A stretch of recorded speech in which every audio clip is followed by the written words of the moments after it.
इस बरसात के मौसम की बात ही कुछ और होती है। वो पहाड़ों की हरियाली और उन पे घने बादलों की वो चादर, बहते हुए झरने की आवाज एक अलग ही एहसास है। और ये तो बस एक छोटा सा उदाहरण था।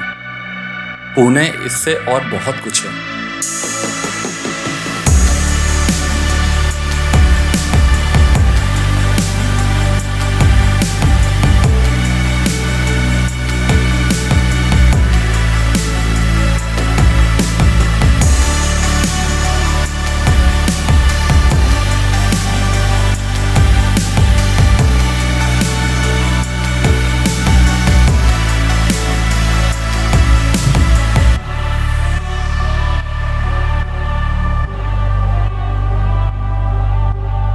बरसात का तो मानो हर किसी को इंतजार रहता है।